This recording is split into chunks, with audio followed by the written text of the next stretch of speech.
Here we go, back on the Gill Athletics Connections podcast. So humble to be your host, Mike Cunningham, National Business Development Manager here at really the Willy Wonka's Chocolate Factory of Track, man. Just have such a good time here, and I'm pumped for this morning's conversation and excited for you to hear more, maybe a little different angle for this guest. You've heard him on lots of podcasts. I know he's really into a lot of coaching education, as far as I know, and some of the things he does, and he's done a really great job. And I'm excited to kind of peel the onion back here, peel some layers, and learn more about him. Help me welcome from Homewood-Flossmoor up in the great Chicagoland area, the wise, the wonderful Mr. Chris Korfist. Chris, how are you today? I'm good. How are you? Man, I'm pumped actually today. I don't know. It's a Monday, and I'm not a guy who doldrums about Monday and all that kind of stuff. I'm excited about Mondays because it starts my week off, and I get to do things like this. So I'm excited about my week. Yeah, that's great. And it's not 95 degrees. That Uh, helps too. yeah, I think it's like 90 today, though. It is, yeah. My son is a competitive fisherman, and Saturday had practice, Sunday had a tournament. Saturday it was like real feel of like 100. It rained a little bit on Sunday, so it only got to 90, and he was like, "Oh, it was so great." I was like, "Dude, it's still 90, dude." I'm from Alabama originally, so this is a little Okay. bit in my wheelhouse. I complain much more during December and January, up here, than I do in July and So August. we That's for know sure. that's coming here. We know that's coming. What was the Game of Thrones? Winter is coming. Yeah, that's Yeah. my every year. I just like, oh, just get ready, Mike, get ready. I try to travel as much as possible during those months. That's for sure. It gets a little rough sometimes. Yeah, exactly. Well, Chris, man, super excited. Appreciate you joining us here on the podcast to kind of, like I said, learn more about you, learn about your journey, learn how you got into coaching and what your background in track and field is. I was telling you before we hit record, you were nominated for the show, and I love, love, love when we have nominations for the show. In fact, a lot of the listeners, guests that you guys have heard have been nominations. I do an absolutely terrible job of actually writing down who did that nomination. So, Chris, I'm so sorry. You have It's okay. fans, at least one fan out there that thinks a One lot of fan, you. so sometimes that's all you need. It's better than No better than fans, that's right. negative. Actually, you can have negative fans. That's not good either. I'm sure I have those as well. I feel like that sometimes exactly. So, Chris, let's get in our Wayback Machine and learn more about you. Assuming, and assuming it's not good, that you were a track athlete, and we have certainly learned plenty of coaches have gone on to become really, really great track coaches and not done track and field as an athlete. Where does track and field start for you? My freshman year in high school, I ran 1 year. They made me high hurdle, and we didn't have a high hurdle coach, or we didn't have a hurdle coach. Um, I went to a big high school. I went to Larkin High School in Elgin, but we only had one coach, and he was a distance guy. So everyone did a distance workout, and then at a meet, it was like, all right, here's where you're going to go. Oh wow.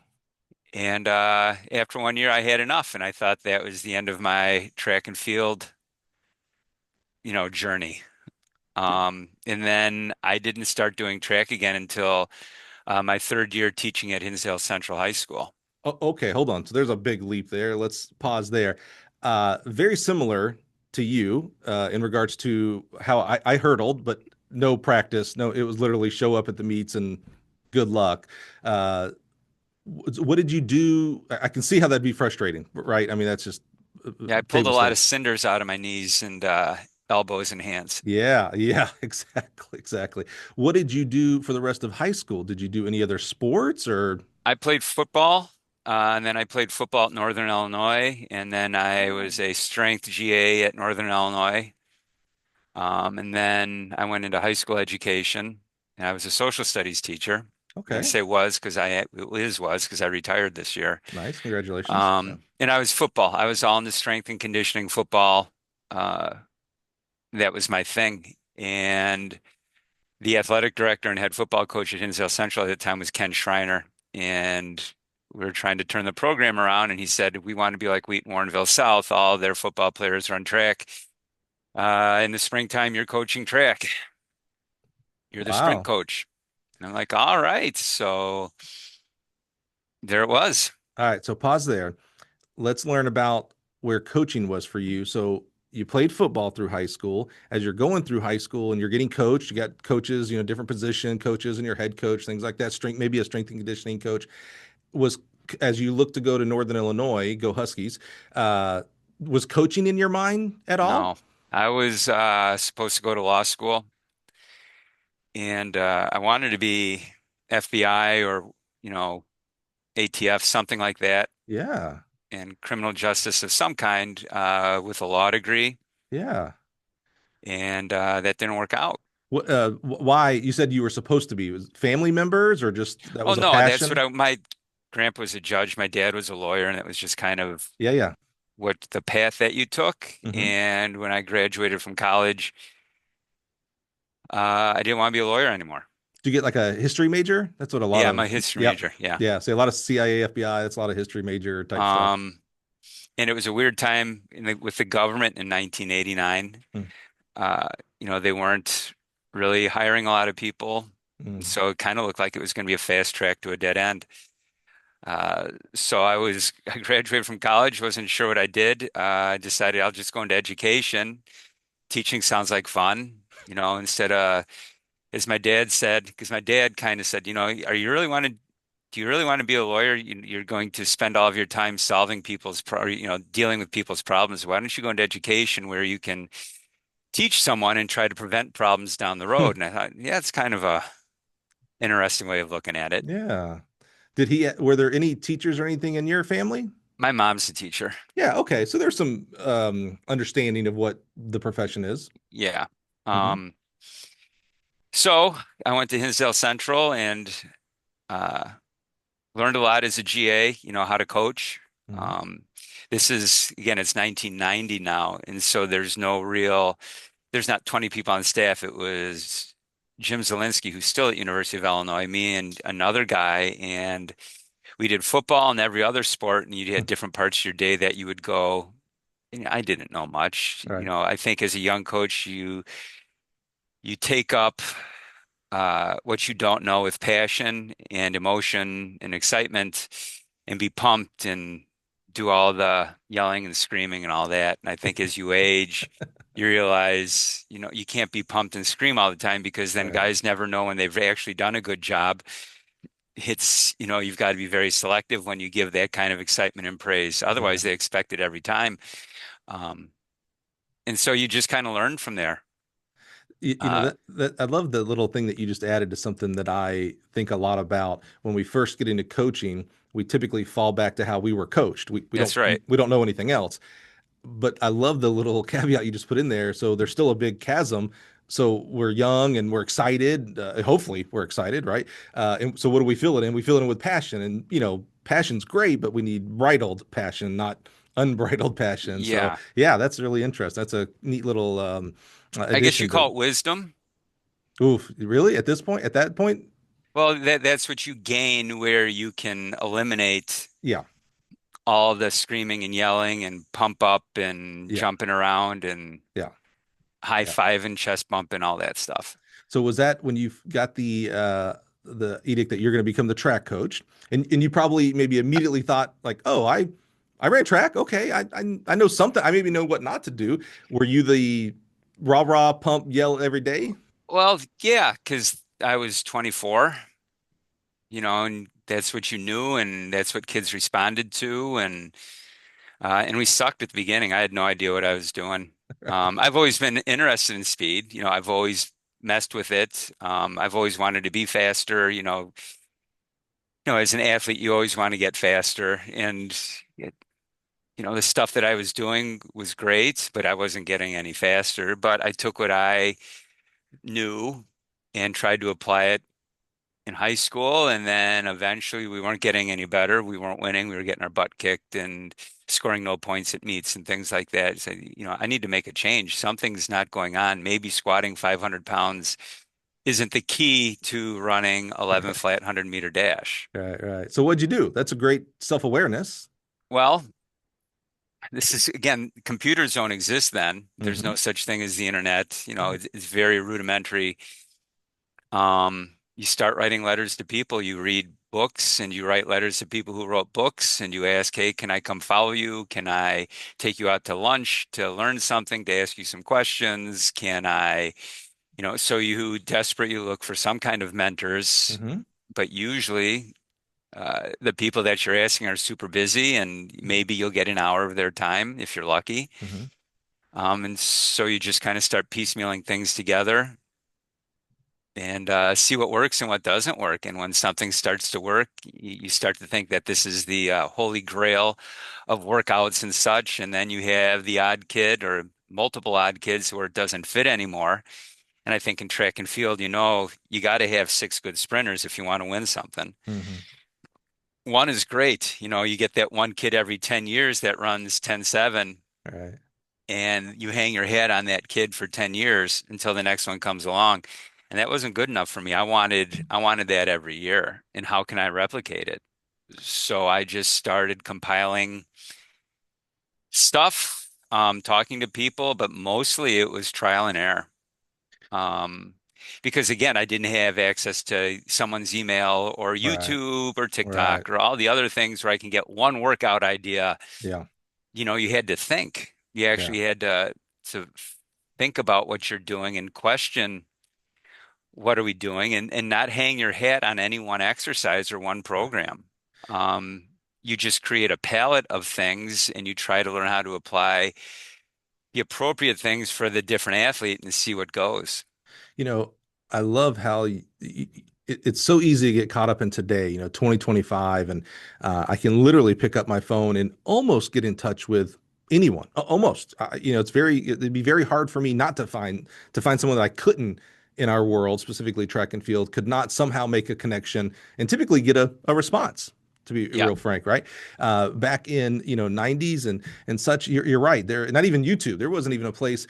Did you do the so back then when I was coaching, I remember getting the old USATF VHS that would show like the 100-meter hurdles from the front, the back, the sides. It would be all the heats and finals from like the most recent USAs. Did you even have that, or were Oh you yeah. kind I would go to track clinics and football clinics because I was coaching football then yeah, too. yeah, yeah. And I threw them all away over COVID because I don't have a VHS player. I literally Yeah. had probably 100 different VHS tapes on from this guy or that guy. Yeah. If I found out someone was coming to speak in the Midwest, like one time Tudor Bompa came Oh, wow. to DePaul and there was a snowstorm. And I've told this story before. Um, and I said, I'm going to go down and see Tudor Bompa. And this is again, early 90s. I had a big black Bronco, a 1982 Bronco, giant, you know, road warrior Yeah, thing. I could And picture it. there's no ways or any way to go down. And I knew 55 was jammed up. So I backstreeted my way to DePaul University in this snowstorm, went into the basement where this talk was. And it was literally me and one other guy that I brought with me with Tudor Bompa. And no one else showed because the snow was so No bad. way. So you basically had a private session. Yeah, we sat and talked for a couple hours. Dude, that has to be, now looking back, knowing Tudor, that has to be so impactful in your career. Well, so here's the funny thing. It wasn't. I mean, it was kind of what not to do Okay. Okay. because, he's big into periodization. And Yeah. Yeah. so I followed it. We sat and planned things out. We talked about stuff. And then I realized later on, not immediately, of course, I went with it and I Sure. had macrocycles, mesocycles, mini micro mesocycles, whatever kind of cycle you want, and had Yeah. all my volumes built out with percentages and stuff like that. And Yeah. eventually it got to the point like, what if this kid's having a bad day? Right. What if this kid missed practice? What if this kid, his girlfriend broke up with him? He's going Yeah. to be done Yeah. for, and it got to the point where it was really kind of pointless to monitor all of that just based on some piece of paper that I had Huh. planned out back in January. Right. Practicing track here in Chicago, we're supposed to get 8 200s in today with 2 minutes rest. Well, it's snowing. Right. We're not going out. It's snowing. Right. And the wind is 50 miles an hour. You just can't plan like that. I Hmm. think in his scenario, in a Soviet bloc situation where they control your entire life, that could be appropriate. Yeah. But for a high school coach, I think it gave you some broad strokes, Yeah. but it really wasn't a easy way to monitor athletes. First of all, you're dangerously getting me close to talking X's and O's, which I won't do that. But I'll pull you in if you want. no, I know you will. I know enough about you on that. But what I do like about what you're talking about here, it's interesting to me because sometimes, so huge coaching education fan. So it is a little bit hard for me to not talk X's and O's. Coaching education changed my career and my life, honestly. And I think sometimes we get into talking about these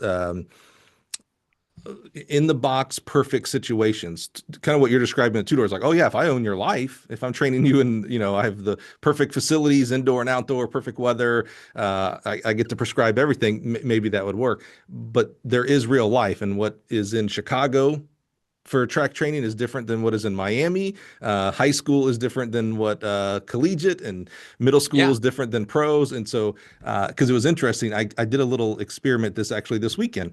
Um, when you're listening to this, we recorded this back on August 18th. So on August 16th, so 2 days ago, Saturday, I went over to Bloomington, and Boo Schexnayder, who is my mentor, Yeah, I know, Boo. my North Star. I love him to death.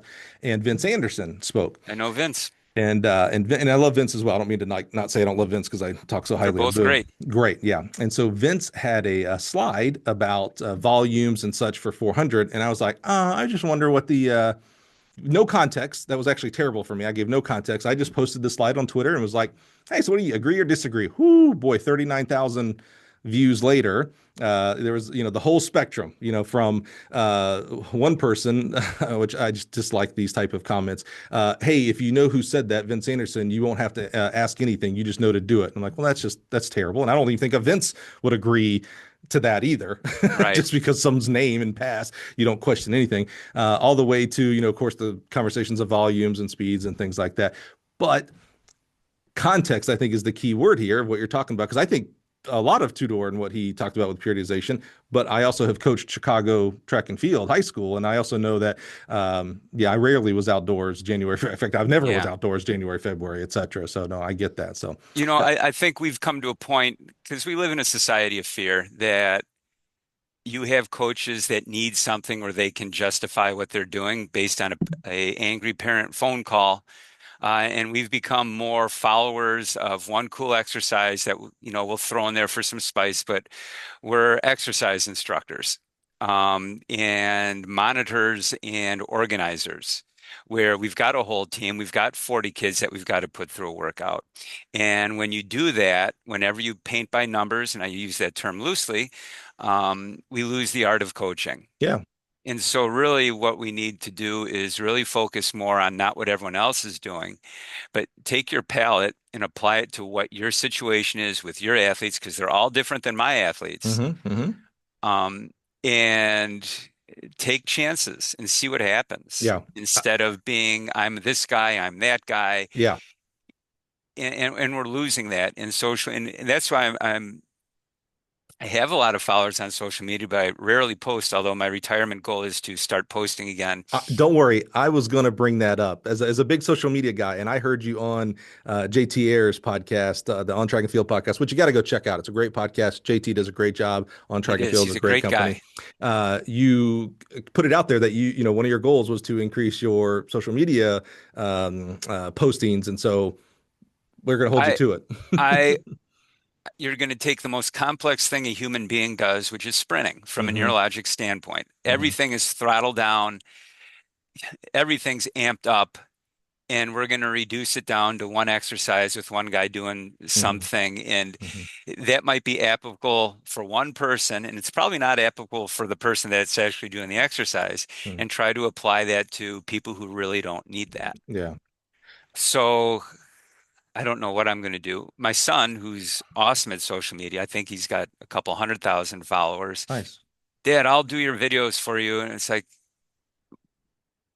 yeah, but still, I don't want to be part of the noise. Yeah. I don't want to add to noise that's out there. Yeah. I need to turn the noise into a signal so everyone can receive that Yeah. and get something out of it. Because Yeah. when I scroll through my phone, which I'm trying to do less of, that's another retirement goal. I just see, "Oh, that's wrong, that's Hmm. wrong, that's wrong, Hmm. that's wrong. Why are you doing that? Why are you doing that?" And Hmm. I don't want to be part of that. Yeah. But I'm going to try. I'm going to I, try. I would encourage you, and I need to come back to something else you said there. Remind me to talk about the palette for painting, your analogy that you're using there. I would encourage you on social media. to see what everybody else is doing and then go do the opposite of that. What I think is missing in track and field specifically, and I think mostly Twitter. I'm on Instagram a little bit, but Twitter's where I kind of spend my life. And like I think about there's a lot of negativity. Someone else is wrong. Yeah. That means I'm right. By the way, if I say someone else is wrong, that means I'm right. And there's less nuance and really talking about the nuances and more about just, hey, this is what you should be doing. This is what you should be doing. So, just Like my experiences this summer have been some guy torched me just for existing, said I'm not nuanced at all and I don't understand. I'm all flash. And it's like, mhm, well, if you know me and you actually listen to what I say, I'm mhm. probably the most nuanced person out there. Yeah, the other side though is also not to listen to what people say. Oh, I know. I mean, but also it's kind of a weird tug of war to also listen to what they say. You know what I'm saying? It's a So really weird tug of war, social so media, in then my I opinion. tried to kind of mock the whole thing. So I did a presentation with Cal Dietz and Dan Fichter this Hmm. summer. We call it Revolutions of Speed. And so the person who set it up for us said, you got to do some social media. So I walk my dogs in various forest preserves around Chicago illegally in the morning and let them off the leash. And they hunt coyotes and stuff like that. And so I was pretending like I was in Burma or something like that. And we're studying this person.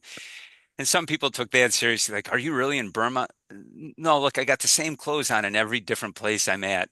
Um, and then I posted my brother was in South Africa for work and he went to a cheetah rescue. And he got a videotape of them. So I guess in South Africa, people take cheetahs as pets and it's illegal. So there's a rescue that retrains them how to hunt so they can be re-released out in the wild. And Oh, so they wow. take like a 1080 machine, not an actual 1080, but because this goes way faster, and they pull uh, targets for the cheetah to chase. Okay, And I so thought they were hooking the cheetahs up. I was like, hold on a minute. no, Okay, no, okay, no. okay. So it goes down and then it goes through like this thing. So the cheetah's got to turn and all that. Yeah, And yeah, yeah, yeah. so my brother's got it on film because my That's brother's cool. there. And then I wrote something funny about feed the cats. My brother's doing research for me on what they're feeding the cats in South Africa, something like that. Yeah, yeah. And it turned into a deceleration thing because the cheetah stopped when the thing stopped. And he goes, see, it doesn't matter how fast you go, it's about how fast you stop. And it turned in like, come on, guys. Yeah, yeah. Just That's like, okay. oh, I think this yeah, I goes get back. it. I think this goes back to what I wanted to make sure I pointed out. Uh, I love your analogy about paint by numbers, painting the palette and things like that. And because several of the comments on that post that I talked about from this weekend were like, well, hey, there's a lot of context here. Who's the athlete in front of you? Because what would that specific slide Vince was talking about might absolutely work for Joey, but may not work for Tina, Lisa, etc. You may have to do something different for them. But, or maybe not even but, because but erases everything in front of it. A caveat to that is that palette. I agree 100% with that. So maybe I need more blue for this athlete, more red for this athlete, Yeah. etc. But you have to have a palette. And I think that's where coaching education, I think that's where a two-door, level twos, USTIF CAs, et cetera, Altus help is you get this big inventory of things that work for many, many different people. And then your job as the coach, here's the art, if you will, is to pull from all the knowledge that you've learned what works for Tommy, Lamont, Yeah. etc. Yeah, and I think again, part of the coach is you've got to create that bridge for the kid to get to their goal. And so Hmm. part of that, there is emotion there, but it's got to be appropriate. Hmm. There's got to be great communication, Yeah. where we're both on the same page. You know, what do you want to do? And how can I help get you there? Okay, here's our plan. And with my athletes, I'll write down on paper, here's our plan on how we're going to get to your goal. And Hmm. here's the exercises that you need. Because if you came to my track practice, again, we're not doing X's and O's, but if you came to my track practice, you would have no idea what's going on because everyone's doing what they're supposed to do, what their path Hmm. to their goal is. And Hmm. so there's no, we're all not doing the same thing. Yeah. I mean, And I I mean, think we, that's a great example that that works for you and your program. And there's someone out there. I literally just had someone on the show, or actually they'll be in the future, that has 235 kids on their team. I'm yeah. not sure that would work for that person. But Well, if they have a good background, a good palette, they'll make what's but does he have 240 sprinters? no, of course No, not. so of Yeah, yeah, yeah. course not. So yeah, you're going to send people the other way. Right. I have 25 sprinters. Hmm. So that's what they give me at HF. That's That's right. all I get. Yeah, Um, that's right. and I'm not complaining about that. It's awesome because we have 210 kids on our team. Oh wow, is that right? Yeah. Homewood-Flossmoor, pretty well. See, you got me jumping in the future. All right. Well, I do want to know this because now it's top of my head. How many students at Homewood-Flossmoor? We have 2,700.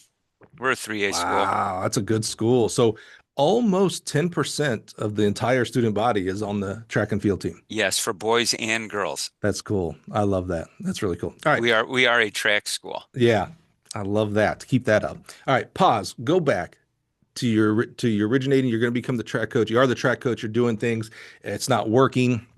I love great lesson here, I think, is the self-awareness that it's not working and that maybe that means I need to do something different. Yeah. Sometimes it's easy, especially for us coaches who are teachers. It's very easy, dude. I'm teaching history, Mike. I'm grading all these papers. Oh, by the way, I have a personal life, maybe a spouse. I have my own passions and charities, etc.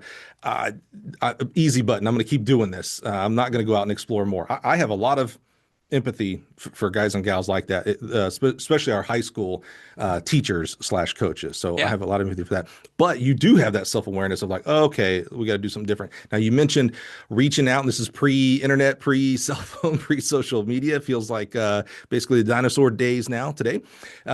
So who were some of the first people that reached back out to you when you wrote them a letter and was like, hey man, I need to pick your brain. Well, Can we well, make this since I happen? started kind of in the weightlifting thing and I was really into weightlifting, Louis Simmons, Oh, wow. Is that right? in the back of USA Powerlifting magazine, he had a four-line advertisement in the classifieds and said, "Hey, if you want to check things out." So I called the number and Louis Simmons picked up and he said, "Hey, well, why don't you come out? It costs X amount of dollars to come out for the Sure, weekend," sure. which is great because the knowledge that you get there is incredible. Yeah, yeah. And then come out, we're meeting for breakfast at the Cracker Barrel at this time, and then we'll drive over to the gym and you hang out at the gym all day. Wow. You get to sit, you saw all the great lifters of the era come and go, and Louis was a teacher. He How would how, teach you what you heard, and how was that? Because I only know Louis through I think Netflix had a documentary through lore. Yeah, I knew of him. Didn't he call it like the dungeon or something like that? Like how was that? That experience has to so be when I amazing. went, both of the times that I went out there, it used to be a pizza place, and he converted it into a gym in a strip mall on Okay. Morris Avenue in Okay. Columbus. So you would go out in the parking lot on this, and you would drag sleds in the parking lot, and there's That's there's a cool. laundromat, there's a 7-Eleven, and there's these enormous men and women dragging sleds around, and Louis was gracious. He was friendly. He answered every question that you had. He really wanted to teach his way of doing That's things. awesome. That is so cool. And it was a great experience. Great guy, right? I've heard, direct, but Oh, he's direct, yeah, but that's who he is, right. and that's who he needs to be to work with those kind of athletes and to build that culture. Yeah. But he was a wonderful human being. That's awesome. What do you take away today? Because that was how many years ago, roughly? 25. What do you still like today when you look at your training? It could be training, it could be philosophy, culture building. What do you directly attribute to this? I learned this from Louis Simmons. One thing doesn't fit all. Mm. Like you go in there, you see everyone doing different lifts for what their weakness is, and so you build your weakness Oh, interesting. based on your sport. And eventually, Louis said to me, because I bought, I had a belt squat, I had chains, I had power X, I had reverse hypers, I had glute hams, I did everything, and it wasn't going as well as I wanted. It greatly improved, but eventually, Louis said, maybe you need to go talk to some other people because you're trying to take my sport and apply it to your sport. Mm. Powerlifting is not your sport. Okay, you get stronger hamstrings, you're going to run fast. That's for sure. Scientifically proven. But there's going to come a point where you need to do other things. And I think you're at that point now. Hmm. Interesting. So, and I think that's where, people get stuck today as well. We base our entire program on a squat or a clean or a deadlift or whatever, because there's always has to be this weight room Hmm. component, but really it's just exercise. And if we get rid of the names of things and just say all this is exercise, let's get rid of lanes here. Right, right. let's do what's best for that kid to accomplish that goal. Hmm. And I think that's kind of what Louis did. Yeah. Because reality, they use equipment when they lift. They wear shirts, they wear Right. squat suits, they wear all those different things. They have elbow wraps, all that stuff. It's athletic in a different way, but Hmm. that's not sprinting. Sprinting is how Yeah. fast can you apply force to the ground. Their sport is, can I apply force for a second and move a lot of weight? Mm. Because every lift lasts about a second. Yeah. Ballpark. I know someone's going to call me on Yeah. that, but ballpark, that's what Louis was looking for. Yeah. Related, not adjacent. Right. Yeah. Yeah. Yeah. Okay. Very cool. Who else? Who else when you reached out? I think from there it just became like two ships passing, where I'd have a brief something with someone else and I would move on just Hmm. because I got what I wanted out of them. And I know that sounds horrible. Hmm. So my mentorships when I was younger was really more a hodgepodge of I had a question from someone. Hmm. I think Hans and Hank Kragenhoff were great. They answered Hmm. a lot of questions. They owned Nemes, who invented the first power plate. Oh. Hank is probably the most decorated track coach maybe ever. Then I feel sad that I don't know this. Tell me, Hank? I don't know this name. Hank Kragenhoff, Yeah. he's Dutch. Okay. We made a big deal about Ben Johnson and what was his coach's name? People are going to kill me for that too. Charlie Francis. Thank you. Yes. Hank's coached more champions than him. So Really? he's a European. He's older now. He was always very gracious with answering things. He did a lot of work with Bosco, Carmelo Hmm. Bosco. Hmm. Hmm. And so they were a partnership. And so I got to look at a lot of Bosco's work about plyometrics and things like that. Hmm. I had a brief stint with Charles Poliquin. Oh yeah. Uh, Hmm.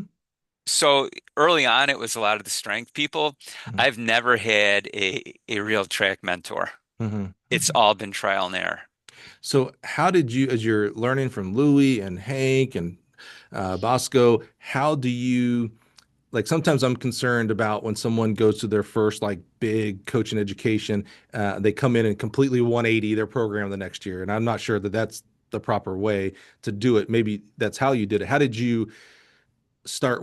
You got to convince the kids. You talked about communication and the kids got to believe in you. You got to convince other coaches. You got either people on the staff or, football and track seemed like it was pretty married. So I feel like even if someone was on the football staff, didn't coach track. I still ran the strength program Okay. while I Okay. was a track coach. Uh-huh. And I always had free reign to do whatever I wanted. Okay. So there was no like when you came back in and said, "Hey, we're going to stop No. doing this, we're going to start doing that." No one said, "Chris, what are you doing there?" And so I got away with it because we were doing really well. So you did start seeing Oh yeah, we immediate started results. at Hinsdale Central. Everyone knows Hinsdale Central in Hmm. Illinois, Hmm. right? It's a Hmm. very upper class school, and all of a sudden we're getting second and third in the state in the 4x1 with a Mm. bunch of country club kids. Hmm. I'm getting Hmm. I'm getting kids recruited to SEC football teams Hmm. Hmm. because I've got, kids that are long jumping 22, 23 feet. I've got kids that are running 10.5, 10.6 that have no business running those things. When did you know it was working? Like, was there a early state, not state meet, early meet? Was there early Yeah. testing? When was it like? So that's when Joe Newton Hmm. screamed at Stan Riddle, "How the hell are they beating us?" I could see Joe too. Yeah, Joe did not like Joe's a consummate competitor, so he did not like that. He did not enjoy that. So then from Hinsdale Central, I did 1 year at Downers North. I left Hinsdale Central. There was a changeover in the football program, Hmm. and the new head football coach made me hate football. So I Hmm. only lasted 1 year Yeah. because really my goal is to be the head football coach at Hinsdale Central. Hmm. That was my dream. Right. Um, Pause right there. That brings up a great question. I love asking this typically about our athletes who do both, but I think this is interesting for you as a coach. At this point in your career, where you were right there, where your goal was to become the head coach at Hinsdale Central, would you say you were a football coach who coached track or yep. a track coach who coached football? I You, was a football strength coach who coached track. yeah, okay, got it. I think that helps frame where our mindset is of things. So I can assume, and we all know what assuming does, that then all these things that you're learning, while it was born of my track team's not that good, you're still number one thing is okay, this all helps to become Yeah, better and football we were winning players. in football. I mean, we would Hmm. lose 1 or 2 games a year. Okay. All right, keep going. Sorry, I think that's just important to help us. So then I quit football, which is hard to do. It's kind of like a divorce, When you you went to know. Downers, you When I didn't went to cook. Downers, that was the end of my football career. Wow. Did you know? Meaning, did you think like, oh, this I'll be back to football? No, I was so sick of what I saw happen that there Oh, was no way I would ever coach football again because it oh just showed me how man. ugly the whole thing was and how people were. And How did you? It's very easy for us, even today. So whether it's back then, today in 2025, and by the way, in 2050, I'll still be battling this concern of mine. It's easy for us to make our identity our job. So Chris is a football coach or Chris is a track coach.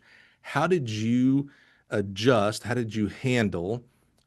You sounds like you put football in a chest and locked it up and said, okay, I assume okay, I'm going to move forward as a track coach. How did you handle losing that part of your identity? it's hard. It's really hard. Because I love football. I still love football, but I love football. I love football ever since I was a little kid. I would do anything to be able to play one more game right now. Mm-hmm, Almost anything. mm-hmm, Um, I would love to have to go play catch with someone. mm-hmm.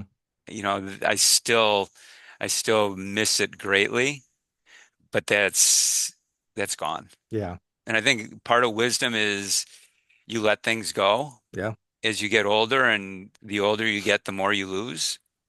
Um, and so that was just something that, yeah, literally, it was like a divorce. yeah. It was literally like a divorce. So there was depression. There was, you know, bad mouthing me at my own school for why I quit. Mm-hmm. You know, you know, I did this, I did that, and I'm this, I'm that. Because the other coach, painted me as this horrible person when all along I was right. Because he'll get fired in a couple of years after I've left. Yeah. Uh, and so then I had a lot of success as a track coach. I went to Downers North for 1 year. We almost beat York. Uh, We had a really good sprint squad that year, and then that whole staff left. And so, about halfway through that track season at an indoor conference meet, Stan Riddle came up to me, who is, Joe Newton's sidekick, and in my opinion, the best coach I've ever coached with, because I worked with Joe Newton. oh, okay. Um, and he goes, "You got on Downer stuff." And I said, "Yeah." He goes, "Well, why don't you come coach at York?" And at first I thought, I hate York. I hate Joe Newton. I hate Stan Riddle. I have spent my entire career trying to beat you. And I did. Hinsdale Central beat York twice for conference championships. Wow, that's no easy task. Holy. No easy task. Yeah. And so Stan said, "Why don't you meet me at this restaurant next Tuesday night and let's talk?"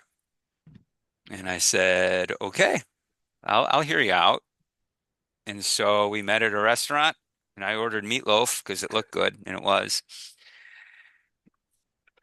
And he said, I want you to come coach the sprinters for me.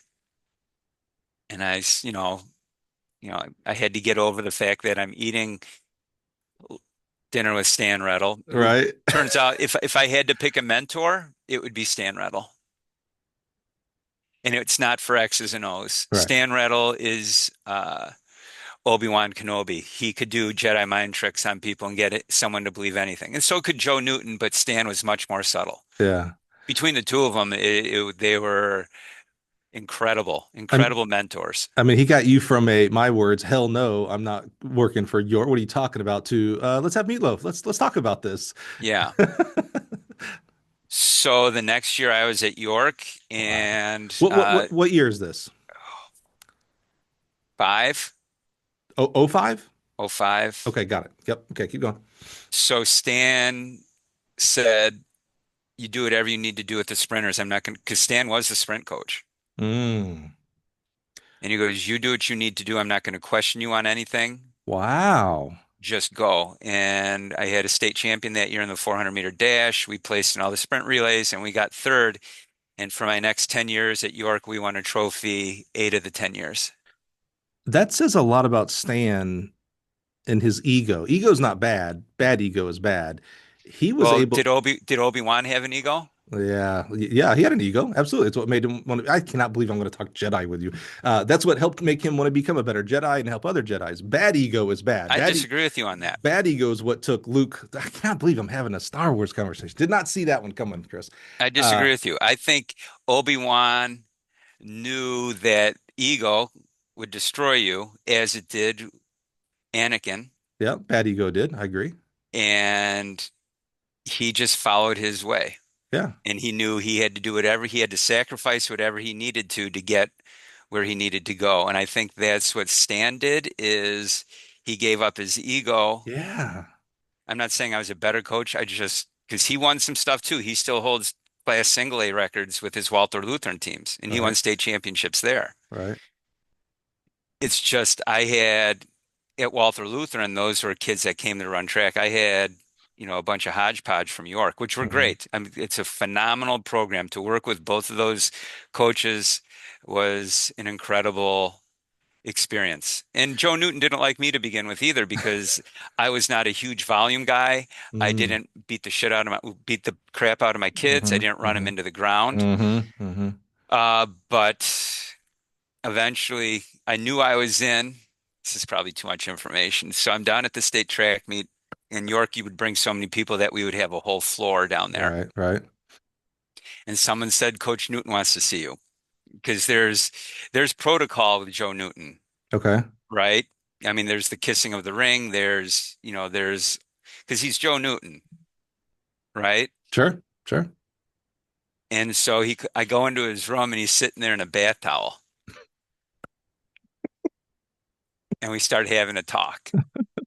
And we find some common ground. Like he's obsessed with Wyatt Earp.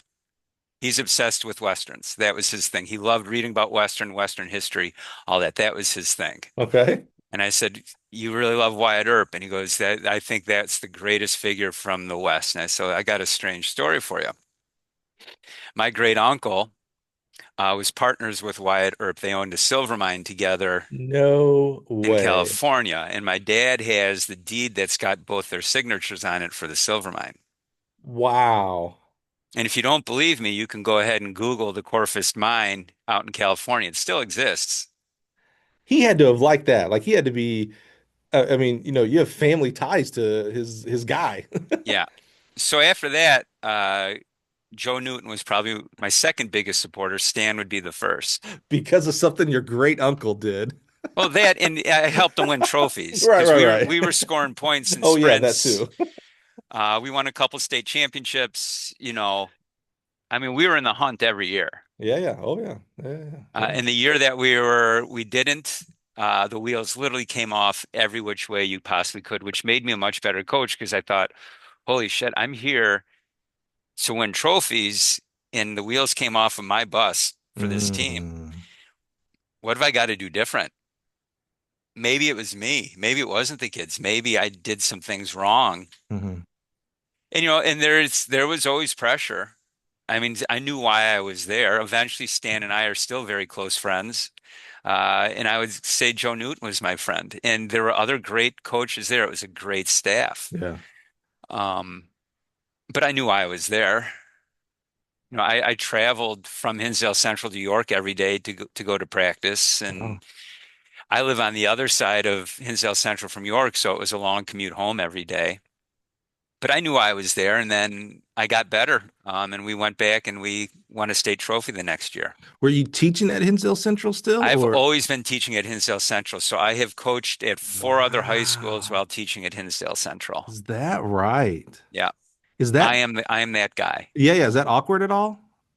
No, it's just a different shirt you wear, a different logo on your shirt. I still stayed the same. The logo might change. But I assume you had to have taught some kids that were on the Hinsdale Central team Sure. that you would then go up to York and Yeah, I don't care. yeah. Nobody ever asked why, nobody ever, it's just the way it Yeah, was. yeah, I yeah. didn't want it. Ultimately, I probably should have. you know, it just worked out the way it did Yeah, yeah, yeah. for Was it, whatever reasons. so I talked about, Stan, dropping his ego and saying, come in and coach the sprinters. Reverse that. How was that for you knowing? So he's still on staff. Yeah. You're coaching a lot of his now former athletes. Was there ever any, I don't know the right word here, not deference, but, a little bit like over your shoulder, like, well, I know he's watching and we're doing things differently. Was there ever any, for lack of a better term, awkwardness? That's not the right term I'm really going for here, He though. he went behind my back once and snuck in a different workout early, early. I told him not to do it again, Yeah. and it never happened again. Okay. So after that incident, you felt very confident. All right, this is my group. No, I was doing what they brought me on to do. Mm-hmm. Mm-hmm. I couldn't do any better. I mean, we're winning stuff. Mm-hmm. Mm-hmm. We're we're coming close to state records. We're setting meet records. We're Right. resetting school records every year, which is Right. a good school to set records at. Yeah, good point. And then eventually, Stan said he's going to retire. And so did Tom Clancy, who is the jumps coach, who is another phenomenal human being who I learned a lot from. Um, and Joe Newton said, "Yeah, I've got one more year." And so the whole staff turned over. Yeah. And uh, then Montini, there were some weird things that happened at the end. Montini, which is a Catholic school Mm-hmm. nearby in Lombard, I knew the head coach there pretty well, and they've got a great football program. And Right. they said, "Hey, we heard things aren't going at York. Can you come by Montini?" And I said, "Okay." Now, York has a 200-meter indoor field house. They have a phenomenal outdoor track. Montini has nothing, Mm. nothing. So I went over to Montini, and I go into the room where we're supposed to have this interview. And I walk in, and there's the president of the school, the athletic director, head football coach Chris Adriano, who's won multiple state championships and one of the great coaches of Illinois high school football, and Pete Conley, the head track coach. And before I even sat down, the president said, "Let me start this. What's going to take for Chris Korfist to come coach at Montini?" Wow. And I said, "Well, I'd love to work with the football program." And Chris Adriano said, "Absolutely. I'll give you all my kids." Dude. And so I was at Montini for 5 years. We did really well. We had kids in the finals and a lot of things every year. We were a small team, Mm-hmm. but it worked out better because we literally ran in a 30-meter hallway Mm-hmm. 2/3 of the season. Yeah, I know that one. Yeah. And so then I went in for my retirement meeting with TRS, and the TRS lady said, "You got to get back coaching in public schools because you need that money for your pension. You're Mm. wasting money." And so I told Tony Holler that I got to leave Montini. And within an hour, Nate Beebe from Homewood-Flossmoor called me on the phone and said, and by the way, he slow played me. All the places that I coached at, he kept inviting us to his indoor meets so I could see their facilities all the time. So it's like, oh, I know this place. I like this place. This is familiar to me. Yeah. And within an hour of me saying something to Tony Holler, Nate Beebe offered me a job. Love it. Love it. All right, pause there because that'll bring us to our Flossmoor era. Go back. You mentioned at York 1 year, all the wheels fell off the bus. This Yeah. that sound when you said that, that made me call back to when you were coaching, and things weren't going well, and so I wanted to start reaching out to people back when you first started. What did you do when the bus fell off? And again, you have so much self-awareness, which is really key, I think, to a lot of maybe your development here and growth as a track coach. Um, what did you do anything there? Did you reach out to anybody? Did you double down on something? What did you, because I think that's hopefully not a common thing, but I think that happens in our coaching careers Oh, where yeah. 1 year something really bad happens and we have a lot of decisions we can make. Stay the course, throw the baby out with the bathwater, lots of decisions. What did you do? Uh, I look, so I don't write down any of my workouts. I don't have anything. I haven't done that in decades. Hmm. just because everyone's doing something different. Mm. Um, that is when I got into RPR and be activated. That's when I Hmm. started I've somehow ran into Douglas Heel. It's a long story. And I brought Douglas Heel out to do be activated, which eventually becomes RPR. And I started applying that because I've always been looking for the neurologic button. Hmm. And I think that had a huge component in it. And then I actually learned about testing muscles and see what's actually working and what's not, and recruitment patterns and what's actually working in our body. And so I said, well, maybe that's what I'm missing. I'm great at setting up these plans and getting kids to run faster, but what if I'm doing too much? Mm. What if their body's had enough? What am I doing to make sure I know when they've had enough? Uh, how can I neurologically work around that to build some endurance and some mental toughness? Hmm. Not from a can I grind you into the ground, but can I fire my glutes? Can the proper recruitment pattern happen for 11 seconds or 22 seconds? Hmm. And that's where I went. And that's the year we came roaring back when I started applying all the neurologic stuff, which today is RPR. And we came roaring back and we ran 41 flat in the 4x1. I had people in the finals. I mean, we placed in all three events and all three relays and scored, I think we scored 35 points as a sprint squad. Wow. When you say you started learning these things, double click into that. Where are you learning? Are you getting biology books? Are you going to a clinic, a symposium? Where are you learning? You said you learned that. That means you had to go So it see that started with a somewhere. chiropractor here in Westmont named Sean Allen. Okay. And he and I have been friends for decades now. But he was always the guy that put my guys back together. And Sean kept saying, dude, I don't have time. And so he started teaching me stuff. And then I ran into Douglas Heel and I just saw it. He made me see the body in a completely different light. Okay. And so I had a new lens to see what I'm doing in. Okay. Um, Tell me his name again. Doug, did you say Douglas Lassie? Heel. Doug, He's a Douglas is, Douglas Heel. yeah, got it. Okay. And he's the one who He is you a learned South RP, African physio who created Be Activated. and that's what became RPR. RPR, after having Douglas out learning it a bunch, Cal Dietz and I met with Douglas and said, we need to make this for everyone, not just people who take your class. And so Cal and I made it into something that you can apply to yourself, something that kids can do, uh, just to create another layer between performance and injury. Okay, I know zero about RPR. I hear about it on social media, but since I don't coach anymore, I don't care. Meaning, if it works for someone, I don't judge it, Yeah. right? Tell me, and I realize, by the way, I give you permission, if you will, if this delves into X's and O's. I'm just curious here. What is RPR? I know Reflexive I've heard something about sternum rubs. That's all I know. Okay, so reflexive performance reset is the idea that Say, muscles will shut off. say that again. I'm not very smart to hear things very fast. Say that again. Reflexive performance reset. That's what Okay, got it. RPR is the acronym. Got it. Got it. So muscles can shut down for a variety of reasons, which will create a compensation pattern when you go to recruit. So for example, if my butt's not supporting, my hamstring's going to pick up, or my lower back is going to pick up the slack of what that muscle's not doing. Okay, I can see that. Okay. Okay, because really we have to walk.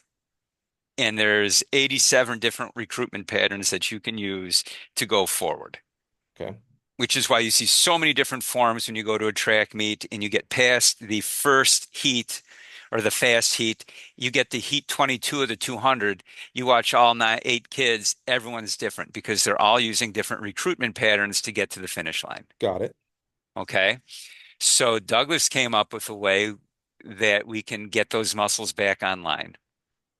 And it's something as simple as just rubbing certain spots on your body that gets them back into place. And that's where people are like, well, this is crap. This is voodoo. This doesn't work. Because how can I rub a spot and make a change? And my point is this, when a baby's learning how to crawl, it doesn't understand language yet, Right. right? There's got to be some kind of cue to let the baby know that it's safe to bring a knee up. Yeah. So when the babies learn to crawl, first of all, they prop themselves up so they can navigate and look straight ahead, but then they start rocking back and forth. Hmm. Remember those days? Hmm. Hmm. So what they're actually doing is they're rocking on the spot that resets the psoas muscle. The psoas muscle is the first step in recruitment for hip flexion Okay. because it stabilizes your spine, it connects your torso and your hips together, and it says it's safe to go into hip flexion. Okay. So we're just going to go back to what babies did to know how it's time to go into hip flexion and just rub that spot. That's how it works. So when I've seen someone, it might have been JT, I don't know, necessarily, they talked about chest turn. So it's So that's just, the first step because the problem with a lot of people today is they breathe, and when they breathe, they use their lungs yeah. for a variety of reasons, but that puts you into a fight or flight stage. That's what you call a survival breath. Hmm.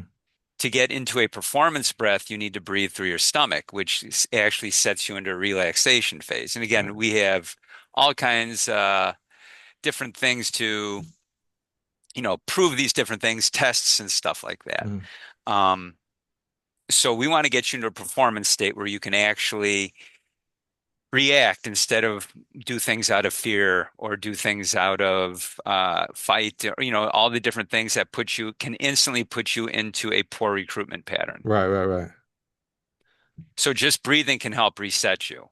So are these So act if you came to our track practice, the first thing our all 200 kids do is they're on their back in our 200-meter indoor track or a football facility, and they are breathing for 5 minutes with belly breaths. No headphones, no nothing, just breathing, concentrating on relaxing, getting into a mental state to go ahead and perform before warm up, before anything? before anything. If you Got it. came to our track meet, I think it frustrates people because they go by and go, all the Homewood-Flossmoor kids are laying down.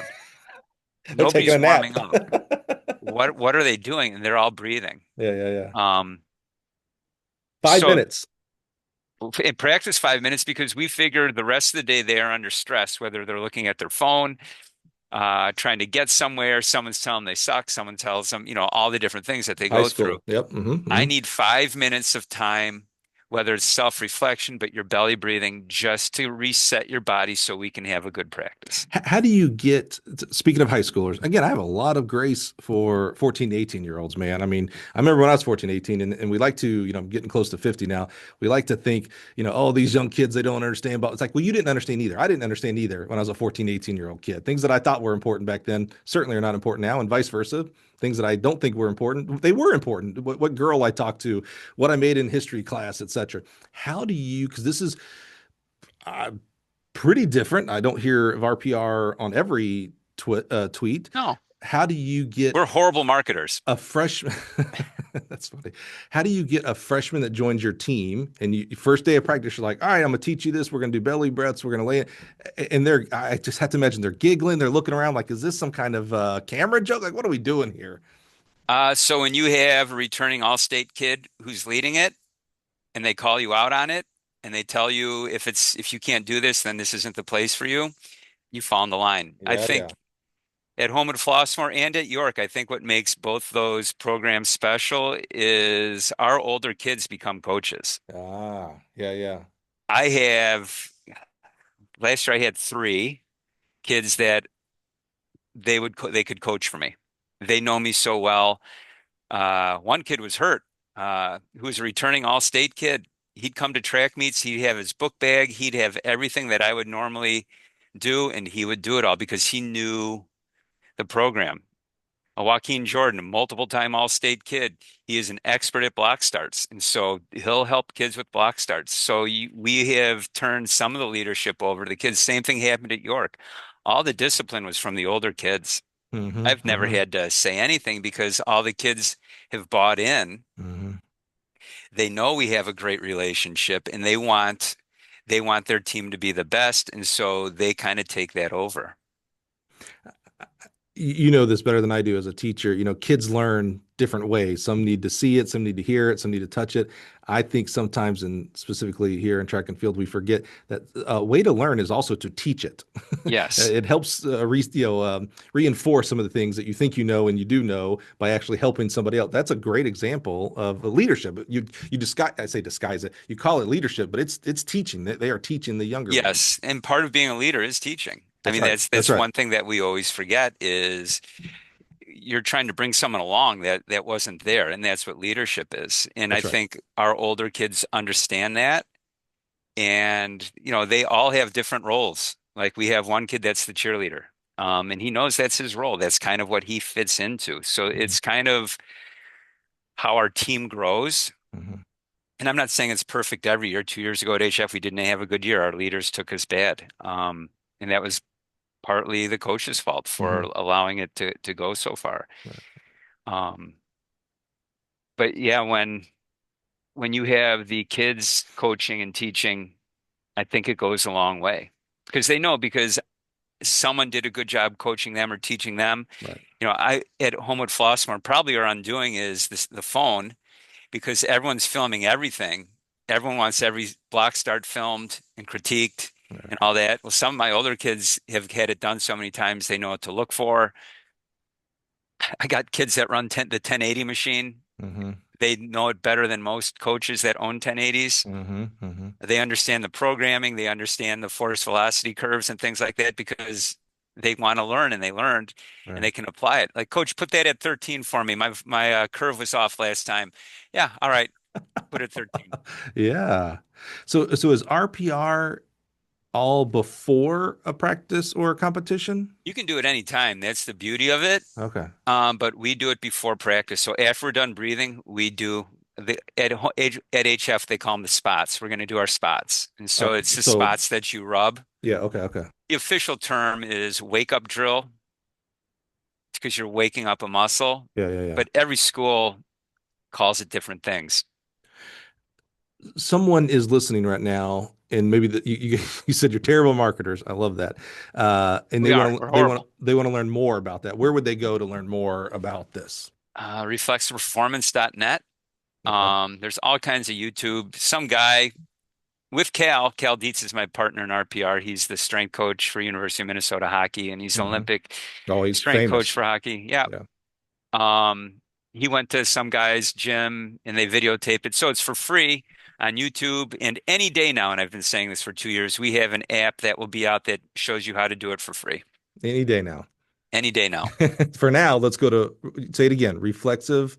I think it's reflexiveperformance.net or reflexiveperformancereset.net. Okay, in today's real world of AI, Google and things like that, if you just put in RPR or say what RPR stands for again, Reflexive reflexive Performance reset. Reset. Yeah. So if you put that in, that should bring up that website as well Yeah. for that. Yeah. Okay. Love that. All right. Move us back to now we join HF because we need to get back into the public teaching because Yeah. your retirement. Yeah. Uh, The longer commute. oh yeah. How long are you commuting each day? Uh, well, from my house it's 5 minutes closer from my house than it is from Hinsdale Central. Okay. But I would beeline it out of school at the last bell, hustle in my car, try to get out of the parking lot. They were nice. They moved practice back to start later so I could make it. Right. So it's probably 25 minutes to a half an hour there and Yeah. 25 minutes home. Because you were up until your recent retirement, you're still teaching at Hinsdale Central. I'm still teaching at Hinsdale Central. Wow, man. It's so interesting. On one hand, you are this sometimes has a negative connotation. Please don't take it that way. A journeyman in the sense of, Montini and Oh, York and I'm a hired gun. I know that. but you have consistently taught at Hinsdale. Your base has always been right there Yeah. at Hinsdale Great Central. school. That's interesting. Great school. One of the best Yeah. schools in the country, Yeah, yeah, academically. yeah, yeah, yeah. I love that. All right, so the I think you said the athletic director had been slow recruiting you for years. I love that. You get to HF. How do you implement? What do you do differently? Each school is a little different. I would hope because of Uh, facilities and things like that. How do you get started there? Nate Beebe said, do what you need to do and go. And we started, and then COVID hit. Oof, yeah. How did that change what you do? How you do it, I should say. COVID? Yeah. I think we would won a state championship that year. Pretty sure. Marshall Ellis already broke the school record in the 60 Wow. as a junior.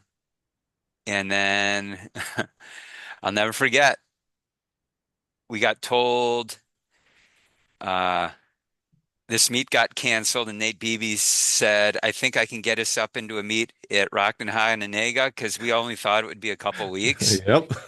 So we thought we were going to Hononegah, and then that got canceled. And then literally, we were the only team in the building, and we thought we got to get one practice in because we don't think we'll be back until after spring break. All right, all So right. we let the kids put their music into the PA system because we're the only people in the building, rock it out, and we ran 23-second runs and told the kids, we'll see you guys in a couple weeks. We'll post some workouts, which became illegal. Um, That's right. and that was it. Oh And there man. went that whole season. So then when we came back, we had that abbreviated season, which was later, Right. and then went back to normal again. What did you do? So you're striking me as a very very appropriately as you were, originally going to go on to become a lawyer and you're a history major. So a lot of reading, a lot of studying, a lot of, for lack of a better term, self-improvement. That's just what education is. Yeah. What did you do when we finally knew COVID was here? No more practice, no more meets, no more anything. It was an amazing time, in my opinion, for coaching education. A lot of things, since we didn't have anything else to do, there a lot of things popped up. What did you do, or if any, in regards to not only participate in, but did you do any of those things, those activities yourself? I did a whole bunch of webinars with Dan Fichter, which we sell. All kinds of neurologic stuff, training stuff. Um, I did a long self-reflection on what I'm doing. I literally pulled out everything that I accumulated over the years and threw stuff out. I wrote a three-part article for Simply Faster on, I Mm-hmm. think I called it The Education of Me or something like that. Mm-hmm. My thought process kind of along the way. And then I illegally trained people out of my basement. Of course. What you wrote that three-part article, The Education of Me, and you said you kind of I love this, like going back to the base is very important to me, whether it's training, coaching, um, private sector, what we do here, base is extremely important to me. What did you learn? Was there anything you thought that you evaluated and said, oh, this is outdated, or oh, I need to improve this, I need to stop doing this, oh my God, I forgot about this, I need to 10x into this? I think I looked at, all the stuff that I used to do and wondered why I did it and what Mm, still was applicable and realized that I was a pretty good coach a little while ago and that I was doing good things and that you shouldn't just get rid of things just because you're growing. You mm-hmm, do need to have, keep on to some of the things mm-hmm, and don't change for the sake of changing, mm-hmm, mm-hmm. which I'm bad at. I'm really good at Yeah, changing because I'm bored with doing something. yeah, yeah. I think that makes you normal. Yeah. Yeah, I'm I got caught up for the last decade, 15 years of doing a lot of reading and learning, but I would, read and learn a book and put some things in action and be right back into a next book or next article or next podcast, etc. And I finally probably about 7 years before COVID, I had a mentor of mine who was like, when do you ever like put it into practice? Like you go right into the next thing of learning. That's great. I'm a yeah. Yeah. massive lifelong learner, but sometimes you got to put an application to Yeah, find out when you're what going to works, what apply doesn't what you work. know. And sometimes you don't need much. You Right. don't need much. I mean, if you look at BB King became one of the greatest guitar players ever playing three notes. Hmm. Sometimes he can play one note better than anyone and play one note for an entire song, and it's Right. mind-blowing. Yeah. Miles Davis said sometimes it's what you don't play that makes you great. Yeah. Yeah. Boy, could you not restate that for coaching as well? What you don't do makes you a great coach That's sometimes. right. Yeah. I mean, Yeah. sometimes we do one thing at practice, Yeah. is that's what's needed. Yeah. I'm And if you think this is, I don't know, I love music history. yeah. I Um, know nothing about it besides Vanilla Ice, so but keep Miles going. Davis Yeah. came from, the Charlie Bird or Charlie Okay. Parker, the Bird era, where Yep. it's Yep. all these notes, the song Ornithology, how many notes can you play and all that, bebop jazz, and you play all these strange. And then Right. Miles Davis came back and said, wait a minute, we're missing the whole thing here. Let's see what happens if we just play one note. And how well can we play that one note? Right. And that's where cool jazz became something. And it became, Hmm. do I need to play all this to get my message across? Do I need to do all this to be great? Right. Yeah, that's interesting. A huge fan of coaching education, but I do wonder sometimes, do we overcoach it? And maybe it's okay if we over index on coaching education because enough of us are not indexing at all into coaching education. But when you learn something from a clinic, a class, a podcast, etc., the real evaluation as a coach then is, well, how much of that do I need to put into my program? Sometimes a Yeah. lot, sometimes very little, sometimes none, Maybe right? it's just a cool idea that I like to think about. Yeah, right. Yeah. And I think that to your point about going back and kind of self-reflecting, maybe that's what you need every, you can't prescribe it like, hey, every 5 years, coaches, you should go back and look at everything. But when the timing is right, going back and looking at old clinics or whatnot. Your old notes and things like that Mm-hmm. from Mm-hmm. whoever. Mm-hmm. Mm-hmm. Because I see, I run track and football consortium with Tony Holler, so Mm-hmm. and I still go to clinics all the time. I go see people speak all the time. I speak at clinics and I like to go see other people speak. Mm-hmm. It's great to hear what other people are doing, but I'm old now, and a lot of the guys up speaking are young, and so you kind of know where they're coming from. They're excited about something, and Mm-hmm. but I still love hearing them speak, and I love trying to get things from them, or sometimes reasons not to do things. Mm-hmm. They're all Yeah. into this, and Right. like, Right. I don't want to do this because XYZ, based on my background and what I have learned over time. Right. What's appropriate here? Right. How did you So a big passion of mine is to help coaches find their voice. Part of that is this podcast, helping people showcasing how they've got to where they are today. Your journey is extremely unique. I still think, I've done 330 something interviews like this, and you would think at some point I'll be like, oh, well, yeah, this is exactly like these five coaches. Every single one has a unique twist and turn, and yours is certainly one of those. And I'm always trying to help coaches find their voice in the sense of like speaking at coaching clinics or having their own podcasts and things like that. How did you, because you've spoke at several clinics before. How did you get and maybe this is a dumb question because you're a teacher, so you do this every day, air quotes there, in front of Yeah. kids.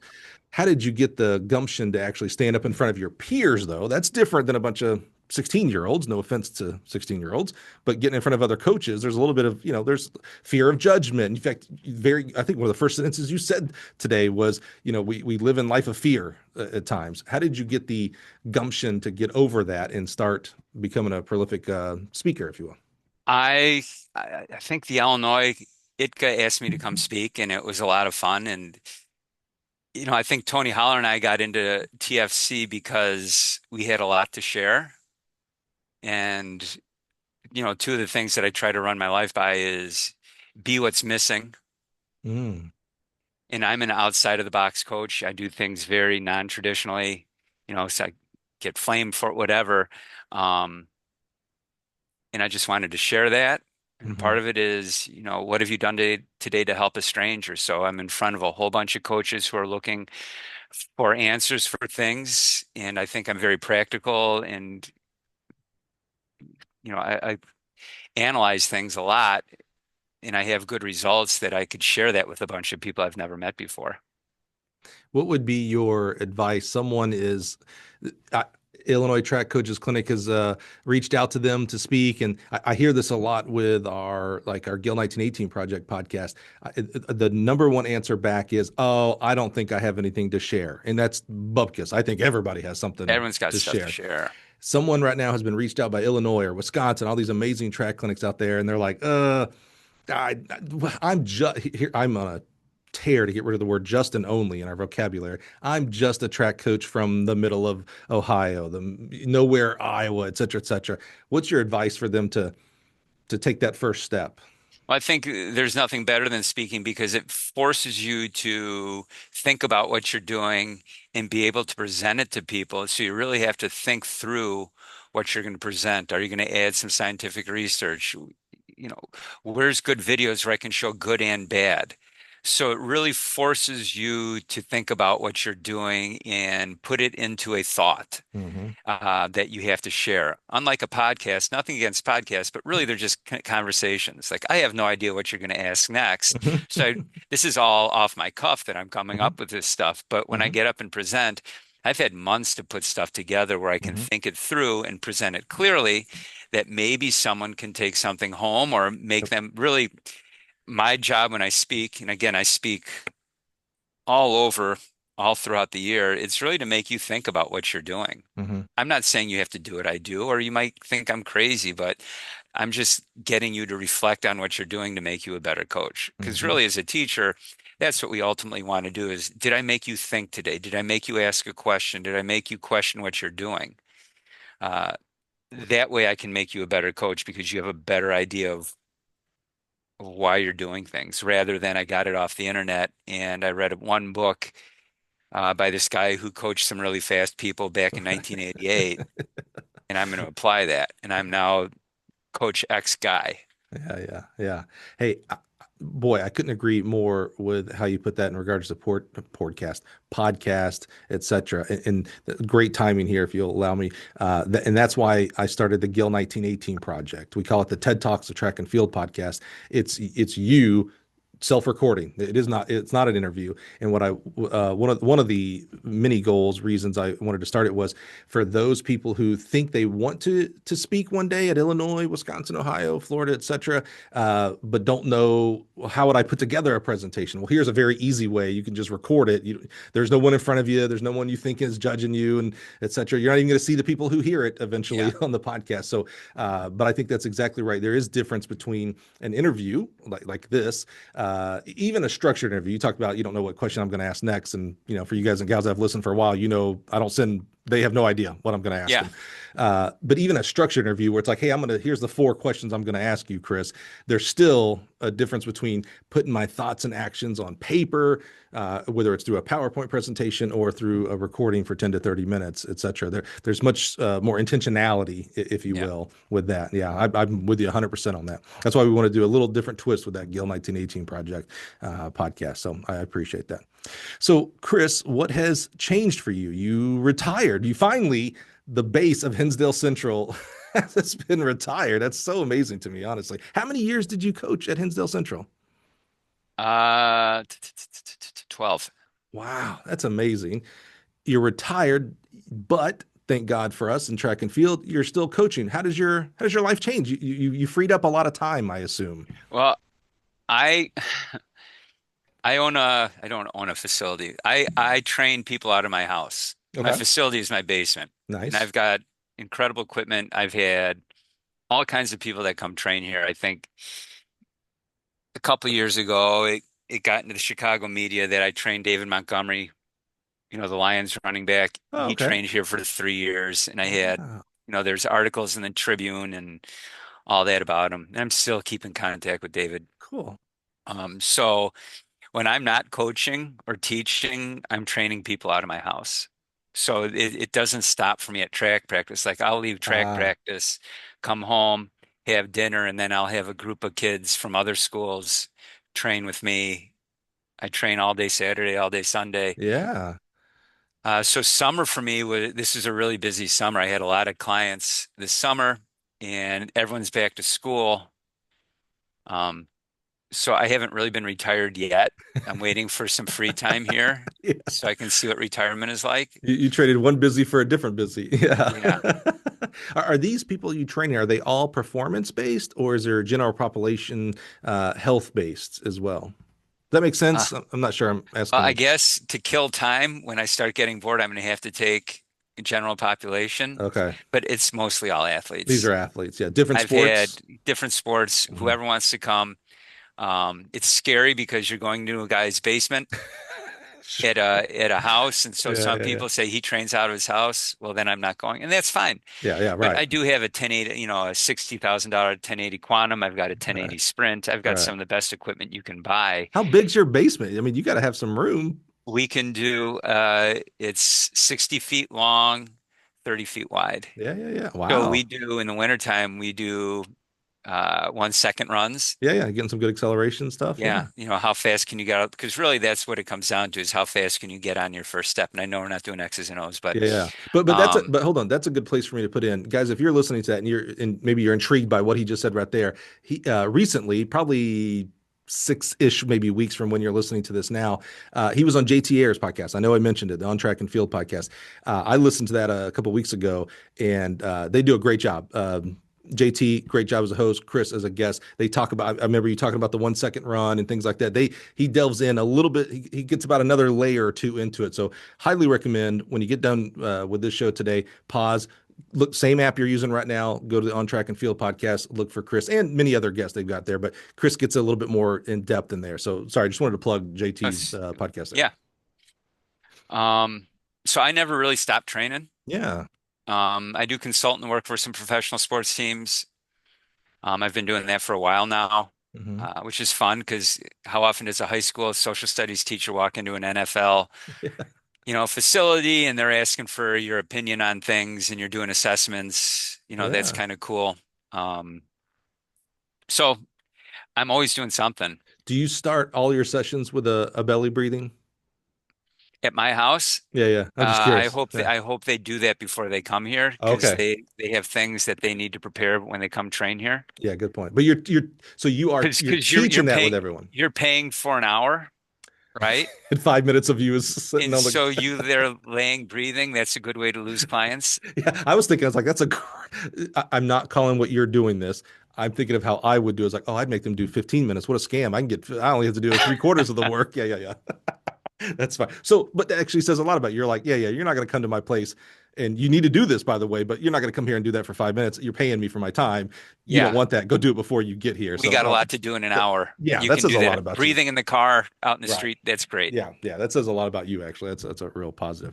So as you look at 20, what do we got? 2026 coming in, and you're coaching at HF, another year in the program. What's got you excited? I think I shouldn't say this. I'm knocking on wood. We could have a really good team this year. We were second in state last year.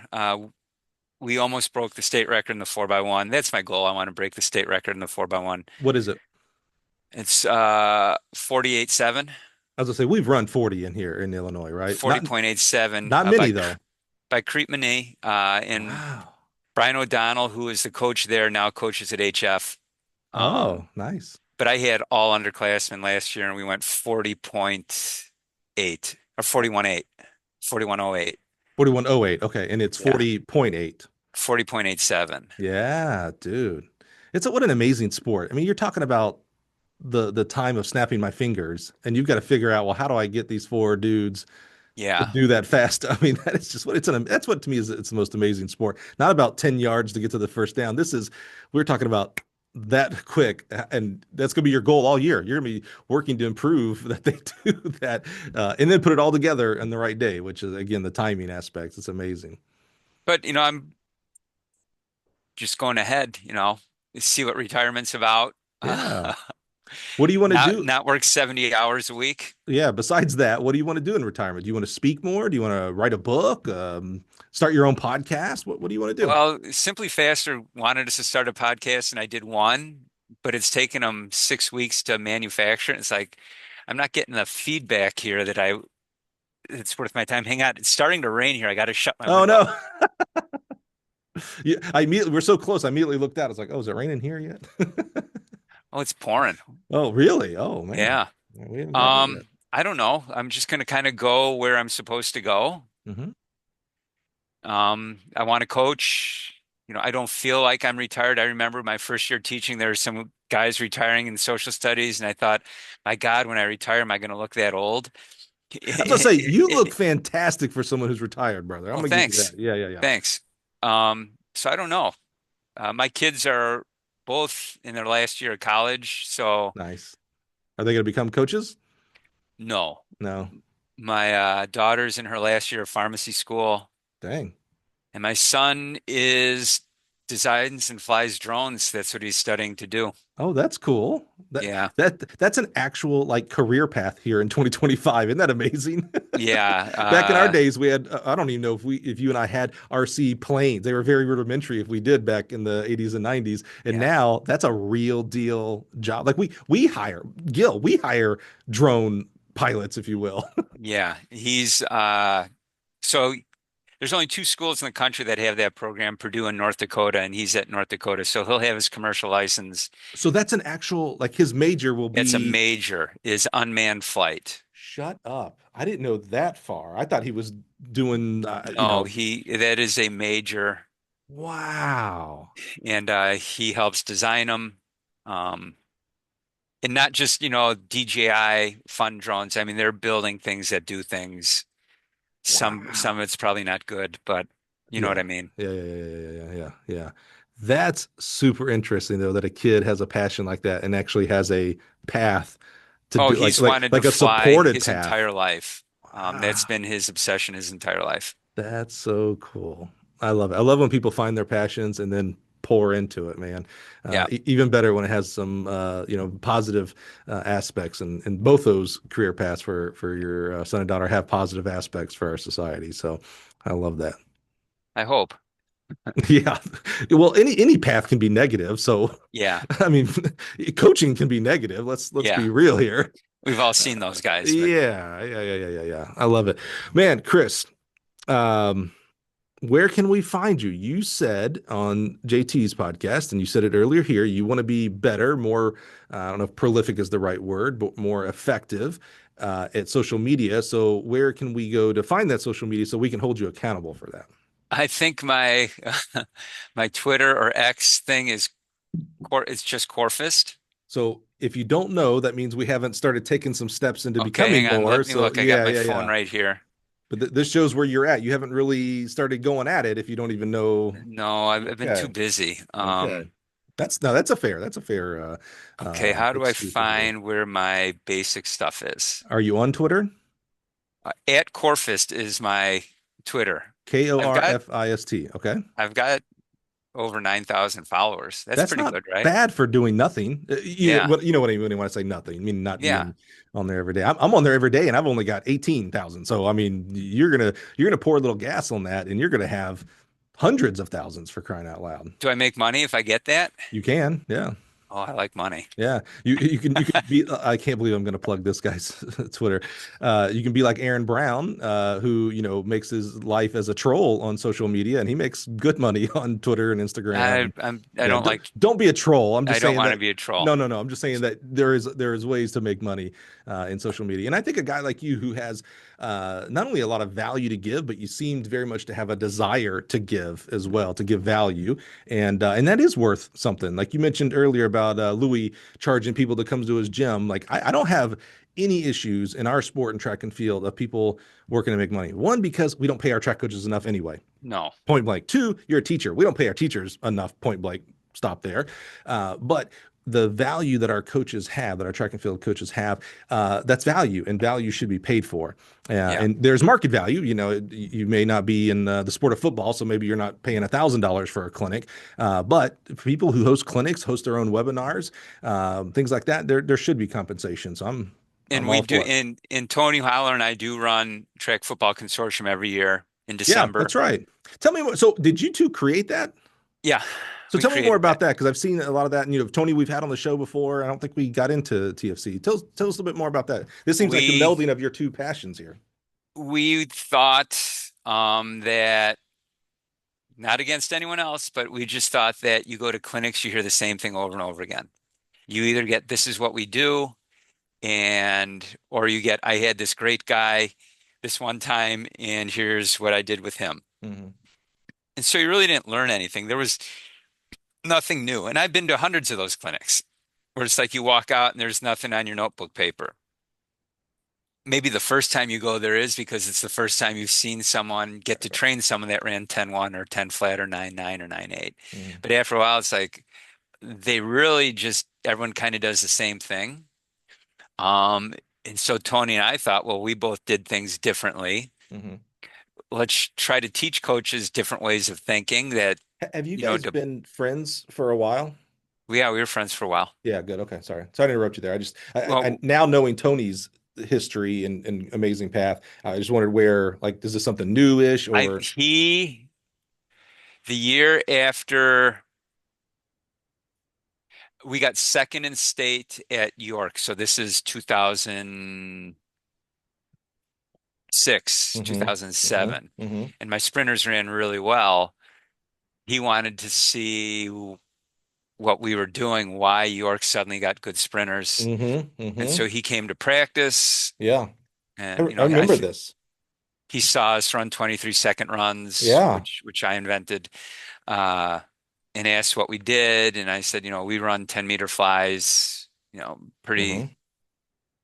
And then we just kind of developed a friendship from there. Hmm. We both love music. We both Hmm. love books. We both love movies. Yeah. Uh, and we thought, you know what, we're tired of, we've both speaking in a clinic and it's like, we don't get to speak enough, because we have different things to share with people. And really, you don't move the bar unless you hear other things or other people's Right. ideas. Right. And we thought, well, why don't we start this clinic and invite a bunch of other people that are kind of out of the box thinkers? Yeah. And well, I forgot what we called it at first. The name has changed. It's not an official business. There's nothing official about it. Hmm. I mean, we're not incorporated or anything Right. like that. Right. Right. And we just started going. And, I think this is kind of pre-social media. It was just based on how well we were both doing that people started showing up. Right. And then we started reaching out more and more to more people to come speak with different ideas, whether they're researchers, strength coaches, all these different realms to Hmm. come in and share ideas with people. And then it's kind of turned into a community where Yeah. it's expected that you're going to hear people that say different things. Hmm. And that's Is what people are there for. is it a football clinic? Well, we are looking for different ways to improve athletes. Instead of waiting for the kid once every 10 years, why can't you get one of those kids every year? Right. Why can't you make seven of those kids? So it's not, you're not going to go to the TFC. Do you guys So call it that? Do you call it that for short? we call TFC? it TFC. So we have, I think So what's unique about the way we do it is we have three veins. okay. There is a football performance vein, there is a strength performance vein, and then there's a track performance vein. Mm-hmm. So if you want to hear about what this team is doing from Minnesota that's won three state championships, let's see what they're doing. That guy is there. And we tell our speakers, hey, this isn't a let's just show you what you're doing. You're there to teach. Mm-hmm. Don't show me game film over Mm-hmm. and over again. And here's Jimmy Jones again. He's going to Notre Dame. Of course, Jimmy Jones is going to outrun everyone. Right, right, right, He's right. going to Notre Dame. Notre Dame doesn't recruit slow people. But on the football side of it, is it, if I go, am I It's not going? X's and O's. Okay, that's what I was going to say. Am I It's learning? performance. Can I make my football team faster? Because I So, think everyone knows and would agree the faster your football team is, the more games you so win. it's performance based, not It's there's the 3-4 defense, no, the air raid, etc. It is yeah. about how do I make this football player a better How receiver as an athlete or how do I I put a better team on the field the first quarter, got 15 it. minutes to go? Got it. And so you're using obviously football and you're using strength and conditioning and track Yeah. teachings all together there. Yes. Got So it, if got you it. want to, what can you do rather than a squat to get better performance in your sprints? Then you would go into the performance vein. Or Yep. how my training block starts. What am I doing to develop max velocity? How am I training steps 3, 4 out of my acceleration? That would be that vein. Right. Are you okay? So that's curious because there is an internal war between the sports, not necessarily the coaches, the sports of football and track. I think most smart individuals, and forgive me, Chris, if you're against this, something tells me you're not, but if you're against this, I did not call you not smart by saying that.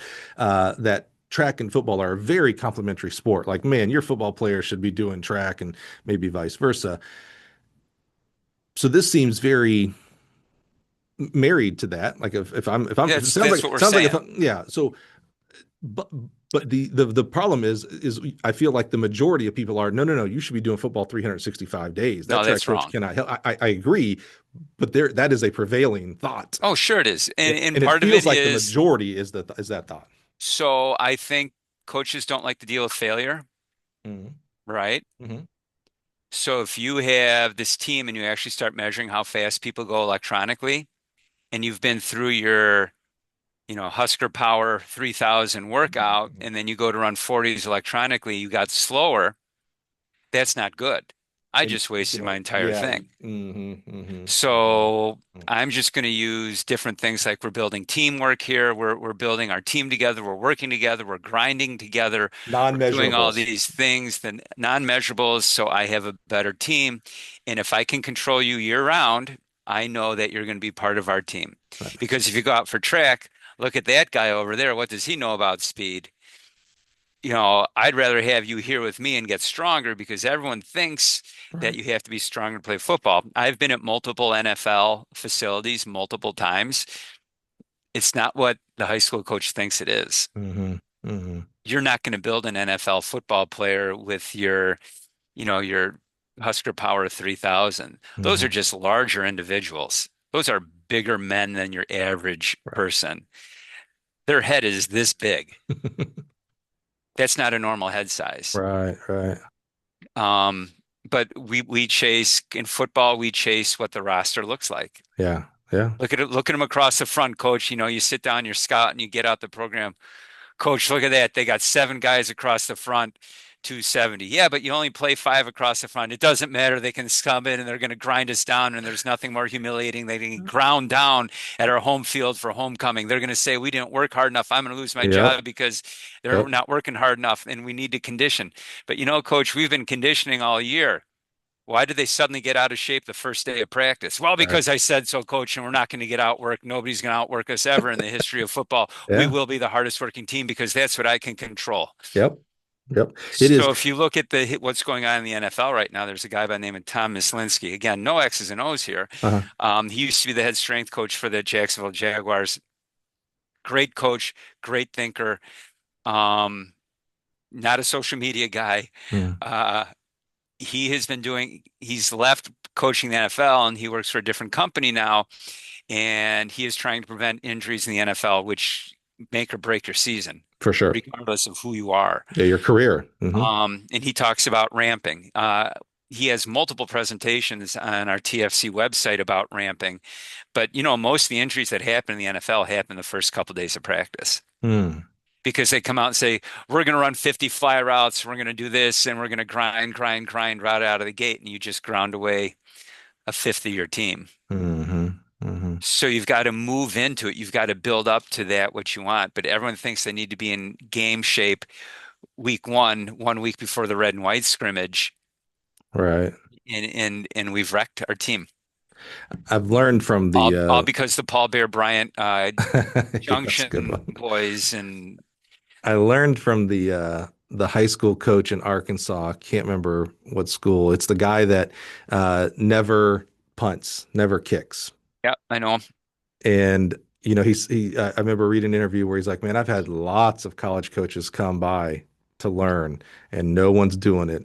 And what we learn is that it's safer to do what you just described there. We're going to Yep. outwork them, we're going to outcondition them, and lose that way, than it is to come and try something new and correct. And whether you want to say it's mathematically correct or what, and lose that way, you'll be gone in much faster, and That's then right. and Because then never get another job. we coach out of fear because all it takes is one parent. I played it wherever in college and we didn't do it this way. Yeah. And, I see that team walk out there on Friday night and they're not in shape at all. What's going on? I'm going to transfer Yeah. now you're going to transfer your kid and you're going to Yeah. threaten all Yeah. these different things. So the AD by law has to call you in and say, hey, you're getting accused of not working them hard enough. And no teacher wants the parent phone call. Nobody wants to go through that and get into it with a parent. And we don't know where the parents are coming from or what they've actually done or anything, but they might have seen it on YouTube or something.